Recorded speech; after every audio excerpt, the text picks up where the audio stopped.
A new play is coming to the Marsh in San Francisco. It's called C.W. Nevius, The Oakland Raiders, True Crime and Coming of Age in San Francisco. The starring actor is Chuck Nevius, who came to San Francisco 38 years ago and covered a number of well-known events as a columnist. He's joining us in studio this morning to talk about it. Well, first of all, as I was doing a little research for this, I didn't realize you weren't a native. I think of you as a San Francisco native. I think a lot of people do, right? Well, you know San Francisco. I've only been here 38 years, so I'm the new guy. You know, that's, that's how I think of San Francisco. Pretty provincial. But no, I grew up in Colorado, was the University of Colorado, the Harvard of the Rockies, as you know. I see. And then I came out here in 1980, and that's kind of part of what the play is about, is I grew up in Colorado Springs, a relatively small city in Colorado. I was, as I like to say, the second largest paper in the third largest city in Colorado. So it was a big deal for me to come to San Francisco. Right. And that's kind of part of how the story begins. I ended up covering the Oakland Raiders that year. They had kind of a miracle season where they were awful. Then they caught fire and they went all the way to the Super Bowl. Right, and they won. One of the things that I also didn't realize is how brave you are, because being on stage, you're doing a one-man play. That's all you. That's right. Well, it's the only way you can be the stars. You have to write the show write for the play, yourself. and that's how you right? do it. That was a nice way to put it. Most times people say, what in the world made you think you could do this? And I don't really have a good answer, but a guy said to me one time, if you're thinking about doing a one-man play, you have to realize no one is going to come up to you and say, hey, Sal, you should do a one-man play. You're going to have to do it yourself. But you have a lot of material, though, because I'm not that much younger than you, but I've grown up reading you, yes. And I know that you have been at some of these major events, because we've all watched this growing up, the 49ers, the Raiders. What about, the play is called, there's also a true crime element. Right. Can you explain what that is? Well, there actually is. It's kind of timely with the Me Too movement. There's actually a sexual assault. We ended up, another guy and I, Dan McGrath, who was one of my great friends, we ended up covering a sexual assault that happened at USF with this All-American basketball player. And we followed it all the way through. So the most part of the play is very funny.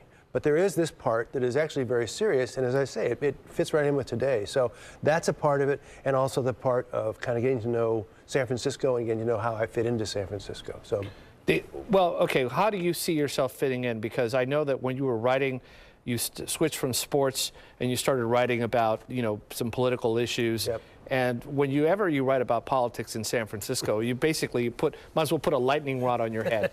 So how do you see yourself, you know, fitting into the city's culture? Well, it is a target-rich environment, I have to say. If you're gonna write a political column in San Francisco, there's a lot to be said for it. But I think you have to be. I would sometimes get emails, in all modesty, and they would say you're the voice of reason. So I tried to kind of take it down the middle, which in San Francisco, because I was a moderate, you know, in San Francisco I was considered a conservative, but anywhere else I would have been burned at the witch as a witch. So I think that was kind of the idea. But in the amount of time that I've been in San Francisco, I think you get a good sense of what resonates with San Franciscans, what resonates with the readers, and also you begin to get contacts. So when I left sports, I felt like whatever topic came up, I had a phone call I could make to somebody who would be able to lay it out for me. And when I started doing politics, I had none of that. But gradually, I got to know people at City Hall, and it worked out. I know this from talking to sports guys. You know, when you learn how to cover sports, there's a framework in how to handle things. Right. And did you bring that to when you covered politics? I did. It's a little different, you know. I mean, like they say, politics is show business for unattractive people. So that's kind of. But the great thing about politics is you run into a lot of really bright people. And you know, I think the important thing for a job like what I had is you may disagree with the person, but almost always they have a very logical, sensible take on it. And it's important to listen to what that is and, you know, keep your mind open to it. And I think that's one thing that... Now, before we go, I know that the Oakland Raiders is in the title of your play. Yes. I mean, we don't have much time left, but can you tell me what you think is going on with the Raiders right now? Well, I say it in the play. You know the deal. The year I started, 1980, Al Davis announced they're going to move the team to Los Angeles. The year I started, that was my beat, and it was already gone. They go to Los Angeles, they can't get a stadium, they come back here, millions of dollars, they can't get a stadium, now going to Las Vegas.